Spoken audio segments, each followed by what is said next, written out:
और विश्वास मसीह के वचन से आता है। सुनना किससे होता है? मसीह के वचन से। और सुनने से क्या बढ़ता है? और विश्वास से क्या होता है? हाँ जी, विश्वास से इंसान क्या बनता है? धर्मी बनता है। हालेलुया। और हम धर्मी जन की उस मंडली में बैठे हैं जिनको खुदावंद ने अपने लिए चुना है, जुदा किया है। लेकिन हमें इन गवाहियों तक सीमित नहीं रहना, क्योंकि हमारा फोकस, हमारी दौड़ बहुत दूर तक की है। यीशु मसीह खुद खुदा थे। यीशु मसीह वर्ड ऑफ गॉड, परमेश्वर के मुंह की आवाज, खुद उसका बेटा। बहुतों को यह समझ नहीं आती कि वो खुद खुदा कैसे है। कहते हैं कि वो उसका शब्द है तो वो खुदा कैसे हो गया। बहुतों का बहुत आंसर है। मैं आपको एक छोटी सी बात बताता हूं। मैं अपने बारे में, चलो मैं अपना ही कहता हूं कि मैं पास्टर माही हूं। जब तक मैं अपने मुंह से, अपने शब्द से पुकार कर ये बताऊंगा नहीं मैं कौन हूं, तो आप मुझे कभी भी रिकॉग्नाइज नहीं कर सकते कि हूं आई एम, मैं कौन हूं। समझ रहे हो? यीशु खुदा के मुंह की आवाज इस धरती पर पैदा हुई और उसने कहा, जिसने मुझे देखा उसने मेरे, क्योंकि मैं और पिता, हालेलुया। वो खुद खुदा होके जब इस धरती पर आया तो उसने क्या किया? उसने कहा, मैं जो करता हूं मैं अपने आप से नहीं करता, मैं किससे करता हूं? जो अपने बाप को करता देखता हूं वही मैं। Hallelujah, hallelujah. हम वही लोग हैं जिसको खुदावंद ने अपने लिए चुना। कुरिन्थियस में लिखा है, पहला कुरिन्थियस में कहता है कि 6 में,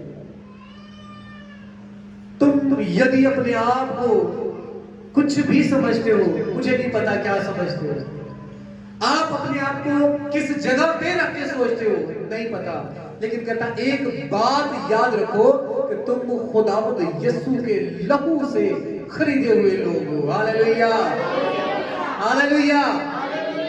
जो उसके लहू से खरीदे लोग हैं, तो उसके लिए खुदावंद ने कहा है कि जितनों ने उसे कबूल कर लिया है वो खुदावंद की संतान होने का हक प्राप्त उन्होंने कर लिया है, उसके बेटे होने का। अब हमारा बाप कौन है? हाँ जी, अब हमारा बाप कौन है? सर्वशक्तिमान परमेश्वर पिता, वही हमारा बाप है। और मैं बता रहा था कि जब यीशु इस जगत में आया तो उसने क्या कहा कि मैं जो कुछ करता हूं किसे देखकर करता हूं? अपने पिता से सीख कर जो उसे करता देखता हूं वही मैं करता हूं। और अब जो हम हैं, हम भी उसी बाप की संतान हैं। हालेलुया। हमें भी क्या करना है? वही करना है।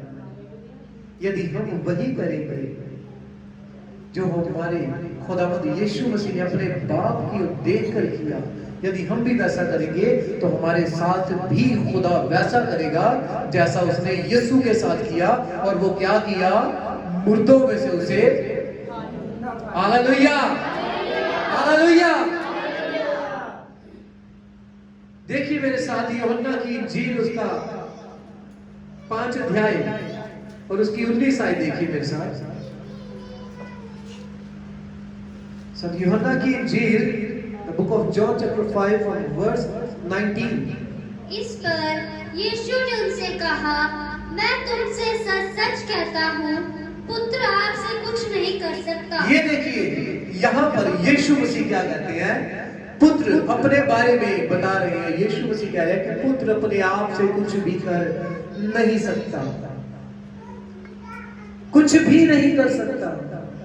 पहला पत्रस में लिखा है, कहता है कि कोई भी जन ये नहीं कह सकता कि मैं तुम्हें 1 साल बाद आके वहां पे मिलूंगा, ये करूंगा, मैं वो करूंगा। हम कुछ भी नहीं कर सकते, क्योंकि हमारे सांस भी हमारे बस में नहीं है। हमारा कुछ करना तो बड़ी दूर की बात है। इसलिए कहता है वो, अगर तुम कहो तो ये कहो कि अगर खुदा ने चाहा तो मैं ये करूंगा। हम सभी जो खुदावंद को जानने वाले हैं, हमें इस बात से सीखना है कि जब खुद यीशु इस जगत में थे तो वो जो कुछ भी करते थे वो क्रेडिट खुद को नहीं देते थे। वो ये नहीं कहते थे कि ये मैंने किया। वो क्या कहते थे कि ये सब कुछ जो करता है मेरा पिता करता है। मैं उसी से कहता, पुत्र अपने आप से कुछ कर नहीं सकता, जबकि परमेश्वर का वचन कहता है कि धरती और आसमान का कुल इख्तियार यीशु को दिया गया है। शैतान जब यीशु मसीह के पास आए 40 दिन के उस व्रत के बाद, जब शैतान यीशु के पास आए तो यीशु मसीह को पहला उसने क्वेश्चन क्या किया, पहला प्रश्न क्या पूछा गया शैतान के द्वारा, यदि तू परमेश्वर का पुत्र है तो इन पत्थर को क्या है कि क्या बन जाए, रोटियां बन जाए, तो ये तेरे लिए हो जाएगा। ये शैतान को पता था। दूसरा उसने क्या बोला,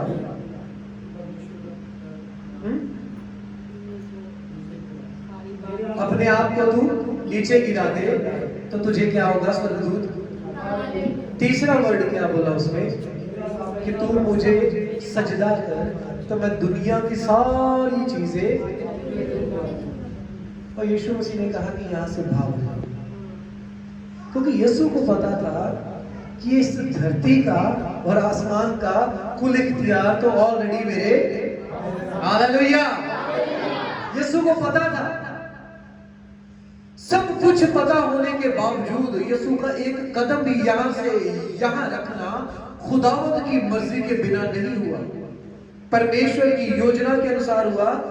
और जैसा जैसा ट्रैक स्वर्ग से तैयार होकर आया था वैसा ही सब कुछ किया गया।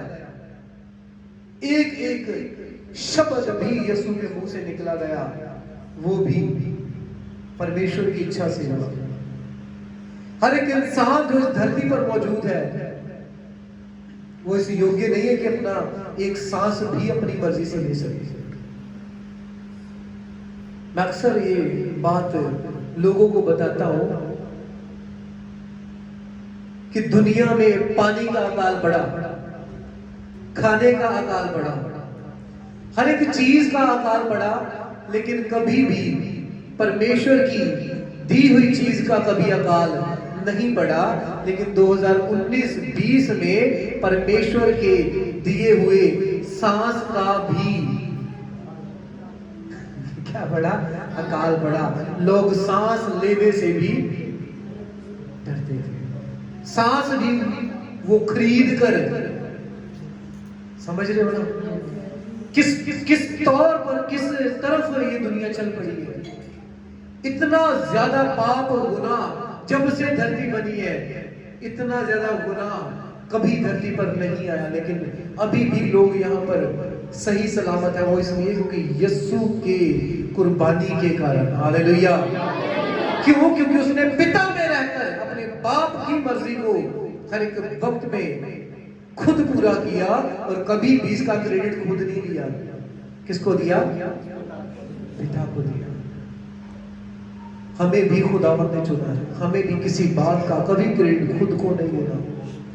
हमें भी कभी भी किसी बात का क्रेडिट खुद को नहीं देना कि हमने ये किया या हम ये कर सकते हैं। नहीं, we don't have the power. हमारे पास शक्ति नहीं है, हमारे पास कोई एक सांस लेने तक का भी हमारे पास अधिकार नहीं है। यीशु मसीह ने कहा, मैं जो कुछ करता हूं अपने आप से नहीं करता, बल्कि किससे करता हूं? जो कुछ मैं पिता को। आज पढ़िए। केवल वह जो पिता को करते देखता है, क्योंकि जिन जिन कामों को वह करता है उन्हें पुत्र भी उसी रीति से करता है। हालेलुया। हालेलुया। परमेश्वर जो कुछ करता है उसी रीति से पुत्र भी वैसा ही करता है। अभी मैं आपको बता रहा था कि परमेश्वर ने हमें चुना है, परमेश्वर हमें सब बातों से जुदा करके अपने भवन में लेकर आया। और हमारी जिंदगियों में जब मुश्किल परेशानी आती है तो हम दुआ करते हैं खुदा के आगे या खुदावंद के संत सेवकों से हम जब दुआ कराते हैं तो परमेश्वर हमारी सुनता है। हमें यहीं तक सीमित नहीं रहना कि दुआ करवाई और हम जो है वो उसके आगे बढ़ ही ना पाए। हमारी सोच वहीं पर स्टक रहे, हमारे काम जो है वो वहीं तक सीमित रहे जो हम कर रहे हैं, कि जब हम आए बीमारी परेशानी है, दुआ कराई ठीक होगी, फिर से वही काम करने लगे, फिर से आई, फिर दुआ करा ली। नो, हमें वो करते रहना है जैसा हम पिता को और प्रभु यीशु को हमने करते देखा है। यीशु ने जब ऐसा किया, जैसे मैंने बताया कि पिता ने उसके साथ क्या किया, उसे मुर्दों में से जिला दिया। देखिए 21 आयत देखिए, जैसा पिता मरे हुआ को उठाता और जिलाता है, वैसा ही पुत्र भी जिन्हें चाहता है उन्हें जिलाता है। देखिए पिता के पास ये पावर है कि वो मुर्दों को जिंदा कर सकता है। कहते वैसे ही वो पावर परमेश्वर ने धरती पर रहकर भी यीशु को भी दी, जिसे वो चाहे वो जिला, चाहे वो रास्ते में आती हुई उस विधवा का मरा हुआ बेटा ही क्यों ना हो,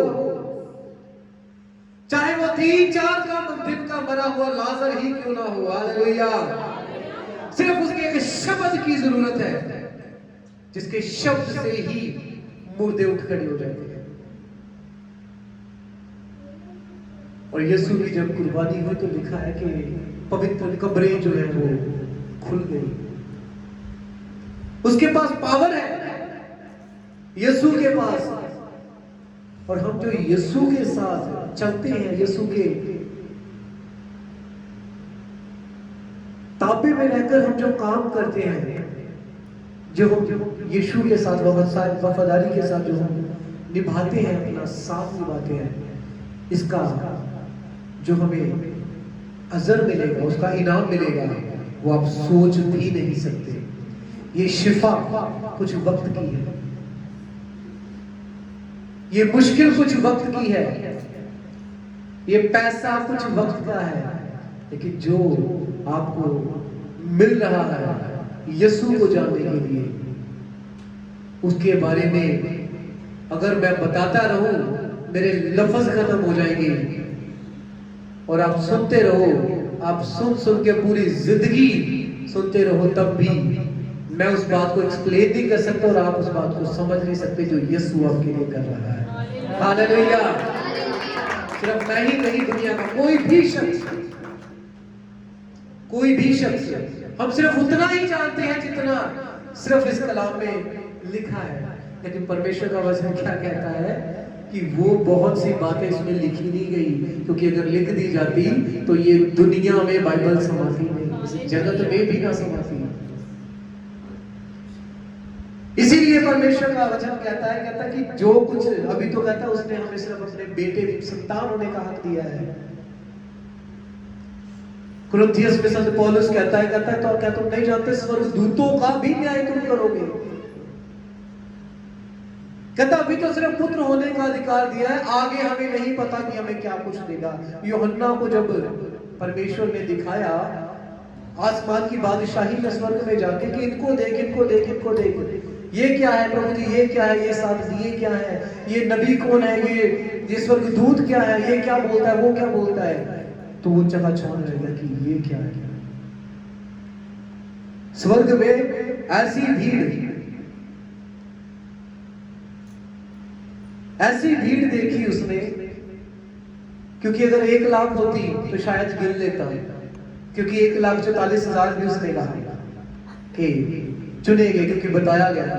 करोड़ों भी शायद गिन लेता, अरबों भी शायद कह देता कि अरबों लोग, लेकिन उसने कहा अनगिनत, जिसको कोई गिन नहीं सकता। ऐसी भीड़ मैंने कहा देखी स्वर्ग में खुदा के सिंहासन के सामने। हालेलुया। ऐसी जगह, ऐसी चीजें, ऐसा दृश्य परमेश्वर ने यूहन्ना को दिखाया। उसके बाद भी बहुत कुछ वो बता नहीं पाया, और उसे एक्सप्लेन, जो कुछ लिख दिया गया उसको एक्सप्लेन पूरी रीति से करने वाला शायद इस सृष्टि में आज तक पैदा भी नहीं हुआ कि उसको वर्ड टू वर्ड जैसा खुदा ने यूहन्ना पर प्रकाश खोला था उसको वैसे बता सके। लेकिन जितना भी जो जानता है उस बात को बताता है। इसी से हमें पता चलता है कि यहोवा परमेश्वर ने यीशु के चाहने वालों को क्या कुछ देने का वायदा किया है। हालेलुया।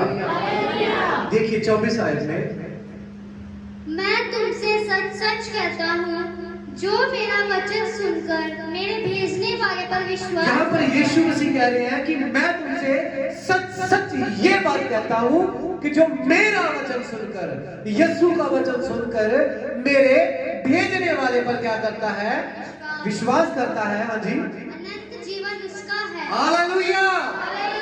अनंत जीवन के बारे में बात की गई है, कभी ना खत्म होने वाला वो जीवन। हाँ जी, आगे देखिए। और उस पर दंड की आज्ञा नहीं होती, हाँ, परंतु वह मृत्यु से पार होकर जीवन में प्रवेश कर। हालेलुया। वो मृत्यु से पार होकर जीवन में प्रवेश कर लेते, लेकिन फिर भी इंसान मरता क्यों है? बहुतों ने सुनाया, बहुतों ने सुना, फिर भी इंसान मरता क्यों है? कई बार हमें लोग ये पूछते हैं कि आप तो कहते हो कि अनंत जीवन, आप तो कहते हो कि जो यीशु को जानने वाला कभी मरेगा नहीं, आप तो कहते हो कि हमेशा की जिंदगी खुदा देगा, तो जिन्होंने पहले यीशु को जाना वो क्यों मर गए? यीशु के चेले क्यों मर गए? यीशु के साथ रहने वाले क्यों मर गए? क्यों मरे? क्योंकि बहुतों को ये नहीं पता कि ये जिस्मानी काम या जिस्मानी मौत के बारे में नहीं लिखा गया। जिस्म की मौत के बाद हमारा एक जीवन और शुरू होता है, उसमें मौत और अनंत जीवन उसी का है। शरीर की बनावट के अनुसार और शरीर की जो सामर्थ्य के अनुसार उसको कुछ साल, कुछ वक्त दिया गया है परमेश्वर की मर्जी से। वो गुजारने के बाद इसकी बुनियाद को जो तय किया गया है वो ढल जाती है, वो खत्म हो जाती है। लेकिन आत्मा जो होती है वो ना कभी मरती है और ना कभी जिंदा होती है।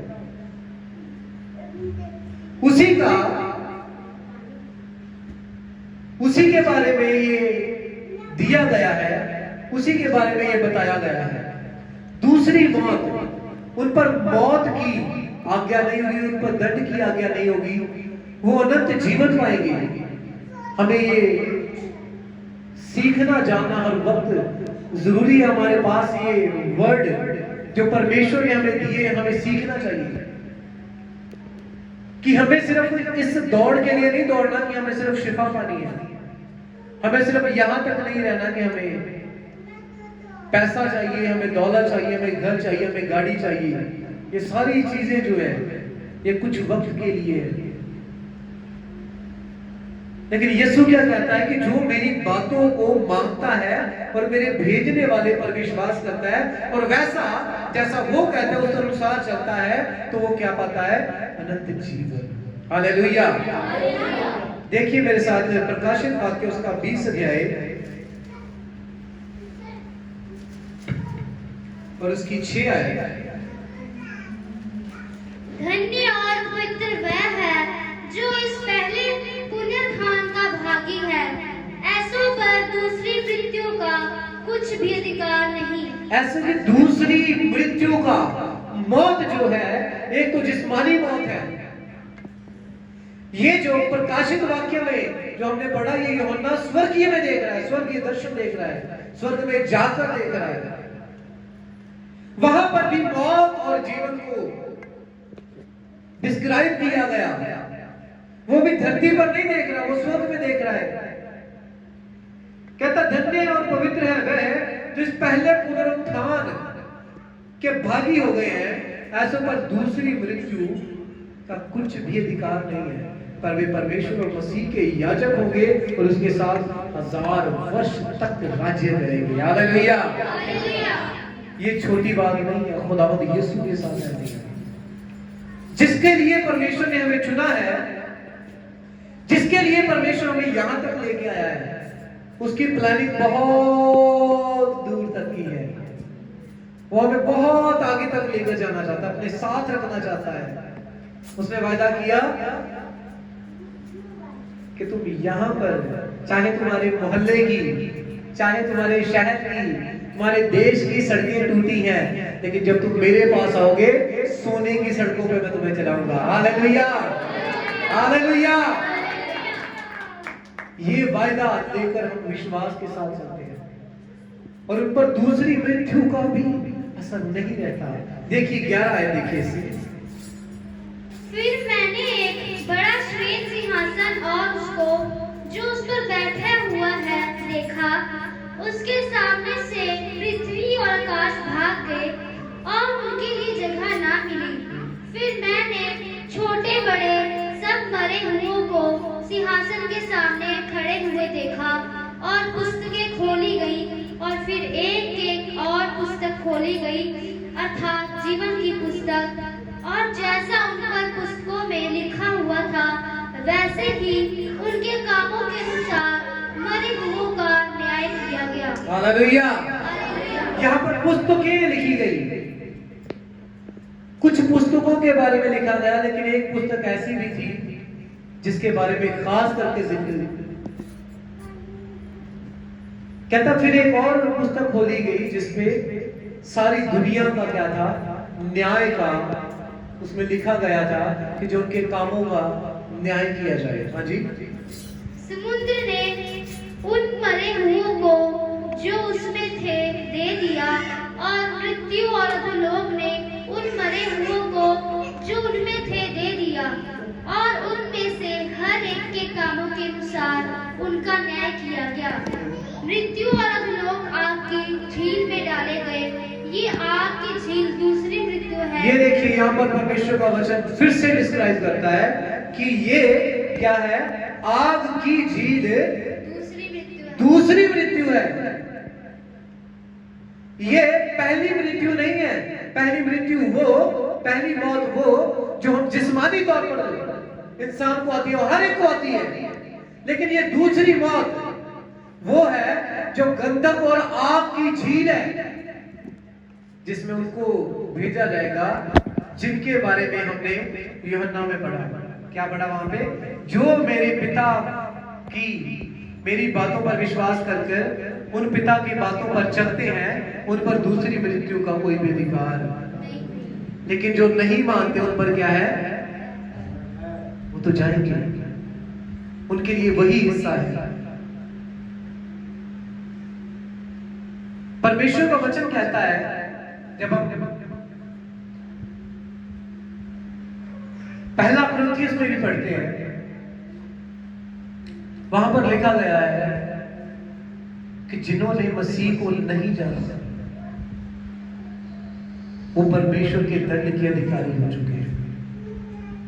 जिन्होंने मसीह को कबूल नहीं किया वो परमेश्वर से जरूर है जो दंड को पाएंगे। और यीशु ने यहां पर भी कहा कि इस दूसरी झील में, दूसरी मौत में उनका अधिकार नहीं है जिन्होंने यीशु को कबूल कर लिया। आप वो लोग हैं, आपको परमेश्वर ने इसीलिए चुना है। लेकिन कुछ लोग मसीह में आने के बाद भी उस चीज से बाहर नहीं निकल सकते, नहीं निकल पाते जो हमें उस नरक की आग से या दूसरी मौत से बचा सके। क्यों? क्योंकि वो यीशु की उन बातों पर चलते नहीं है, परमेश्वर को जो करते देखते हैं वो नहीं कर पाते।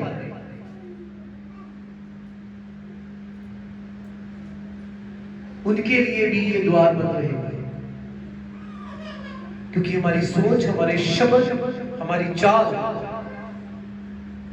हमारा देखना, सुनना, बोलना, ये सब कुछ यीशु ने कहा कि खुदा जैसा होना चाहिए। संत पौलुस ने कहा कि मुझे जैसे गर्भवती स्त्री को पीड़ाएं लगी रहती है, मुझे इस तरीके से पीड़ा लगी रहती है जब तक मैं तुम्हारे अंदर मसीह की सूरत को न देखूं। और मसीह की सूरत सिर्फ ये शक्ल पे नहीं, फेस ब्यूटी नहीं ना, वो मसीह की सूरत हमारा जहन, हमारी सोच, हमारी बुद्धि, हमारा चरित्र यीशु जैसा होना चाहिए। तब हम इस दूसरी मौत के अधिकारी नहीं होंगे, हमारे लिए अनंत जीवन है। हाँ जी, आगे देखिए। और जिस किसी का नाम जीवन की पुस्तक में लिखा हुआ ना मिला, वह आग की झील में डाला गया। अब यहाँ पर जीवन की पुस्तक के बारे में लिखा गया कि उसका नाम, जिसका नाम जीवन की पुस्तक में लिखा नहीं गया, वो कहां डाला जाएगा? आग की झील में। जीवन की पुस्तक में नाम लिखवाना बहुत हमारा जरूरी है। और जिसका नाम एक बार लिख दिया गया, आप समझ नहीं सकते उसका मूल्य क्या है। मूसा इजराइलियों को मिस्र से निकालकर जंगल में से ले जा रहा था जब, तो उनकी नाफरमानियों की वजह से परमेश्वर को उन पर क्या आया? क्रोध आया, गुस्सा आया। परमेश्वर क्या करता था? उनको नाश करता था, बीच बीच में करता जाता था। एक बार परमेश्वर को इतना गुस्सा आया, परमेश्वर कहता, देख तू मेरे सामने है। जब वो 40 दिन के लिए ऊपर था सीधे पहाड़ पर, और लोगों ने क्या किया? नीचे एक बछड़े को बना लिया, उसकी आराधना करने लगे, उसकी पूजा करने लगे। परमेश्वर ने कहा, देख तेरे लोग क्या कर रहे हैं, मैं इनको सबको क्या कर दूंगा? नाश कर दूंगा। तो मूसा ने पता क्या कहा? उसने कहा, ये नहीं कहा कि इनको बख्श दे, उसने ये नहीं कहा कि परमेश्वर को माफ कर दे। कहता परमेश्वर करना है, कर दे नाश, लेकिन उससे पहले मेरा नाम जीवन की पुस्तक से क्या कर। परमेश्वर कहता ऐसा नहीं हो सकता कि मैं तेरा नाम जीवन की पुस्तक से काट दूं, लेकिन जो इन्होंने अपराध किया मैं सबका अपराध माफ कर दूंगा। Hallelujah, hallelujah. ये है जीवन की पुस्तक में नाम लिखवाने का महत्व। जिसका नाम जीवन की पुस्तक में लिख दिया जाता है, खुदावंद की पुस्तक में लिख दिया जाता है। कुछ भी कर, आपके विरोध में सारी दुनिया क्यों ना खड़ी हो जाए, आप परमेश्वर के राज्य के अधिकारी। Hallelujah, hallelujah. एक आखिरी आयत देखेंगे, प्रकाशित वाक्य 21 अध्याय की 8 आयत है। परंतु डरपोकों और अविश्वासियों और घिनौनों और हत्यारों और व्यभिचारियों और टोनों और मूर्ति पूजकों और सब झूठों का भाग उस झील में मिलेगा जो आग और गंधक से जलती रहती है। ये दूसरी मृत्यु है। अभी यहाँ पर कैटेगरीज लिखी गई है, बंदे की क्या लिखी गई है? स्वभाव या उसके काम यहाँ पर लिखे गए हैं। पहला क्या लिखा है? डरपोक। हाँ जी। दूसरा अविश्वासी, जिसका विश्वास कमजोर है, जिसको विश्वास यीशु पर नहीं कर सकता। तीसरा घिनौने काम जिनके हैं। हाँ जी। और जो हत्या करने वाले, व्यभिचारी, चाहे वो शारीरिक हो, चाहे वो आत्मिक हो, चाहे वो सोच से। खुदावंद यीशु ने कहा, तूने आंख से देख भी लिया किसी की तरफ तो तूने क्या कर दिया? व्यभिचार कर दिया। व्यभिचारियों का, और जो टोने करते हैं, जादू टोने करते हैं, मूर्ति पूजक, सब झूठों का भाग, सब झूठ बोलने वालों का भाग भी कहां पर है? झील में मिलेगा। उस झील में मिलेगा जो गंधक और आग से जलती है। यही है जो दूसरी मृत्यु है। आपने जीवन के बारे में भी सीखा, आपने दूसरी मृत्यु के बारे में भी सीखा, आपने अनंत जीवन के बारे में भी आपको पता चल रहा है। अब फैसला भी आपका है। एक हम भजन गाते हैं ना, फैसला कर लो तुम किसकी परस्तिश करोगे, फैसला कर लो तुम किसकी परस्तिश करोगे। करोगे। यहोवा के जो बचाता है, या शैतान के जो मिटाता है।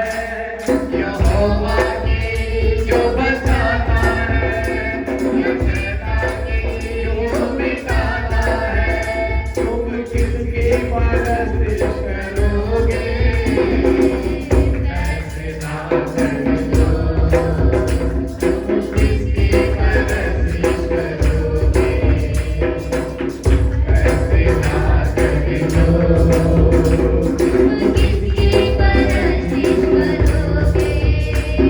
आजादी है चुन लो ये तुम आज के दिन के जो फैसला तुम करोगे। आजादी है चुन लो ये तुम आज के दिन के जो फैसला तुम करोगे। यहोवा को छोड़ो तो जी ना सकोगे, शैतान को चुना तो मरोगे। यहोवा को छोड़ा तो जी ना सकोगे, शैतान को चुना तो मरोगे।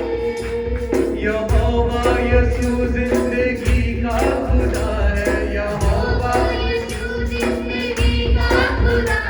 तुम उसके बिना क्या करोगे? ऐसे ना करो, तुम किसकी परस्तिश करोगे? ऐसे ना करो, तुम किसकी परस्तिश करोगे? ऐसे ना करो,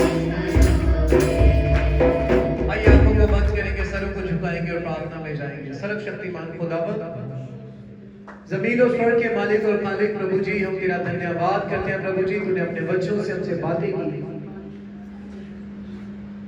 तूने परमेश्वर पिता हम पर जाहिर किया कि जो तुझे जानने वाले और तुझ पर विश्वास करने वाले खुदावंद अनंत जीवन उन्हीं का है। और हमने ये भी जाना मेरे खुदावंद के जो तेरी बात नहीं मानते, जो तुझ पर विश्वास नहीं करते, जो टोने करने वाले, जो बुरा देखने वाले, वे बेचारी मूर्ति पूजक, वो सभी उस दूसरी मृत्यु में मरेंगे जो आग और गंधक से जलती हुई है। ऐ मेरे बाप, तेरे इन पवित्र वचनों को खुदावंद तेरे लोगों को सिखा दिया गया। सचमुच परमेश्वर पिता, मैं अपनी ओर से खुदावंद फ्री हूं प्रभु। मैं अपना पल्ला झाड़ता हूं प्रभु जी, इन वचनों को बताकर प्रभु मेरे परमेश्वर, तू इन सबों को इस वचन को पूरा करने की और मानने की तौफीक बख्शना मेरे परमेश्वर। तेरे वचनों को मानकर तेरे राज्य में दाखिल हो प्रभु जी, जो खुदावंद जिसका वायदा तूने हमारे साथ किया है। हर एक जिंदगी में तेरा मसा, तेरा जलाल प्रकट हो। तू ही बढ़ता जा, हम कम होते हैं। खुदावंद यीशु मसीह के पाक पवित्र जलाली समर्थी और फतेहमंद नाम से मांगते हैं, आमीन आमीन आमीन।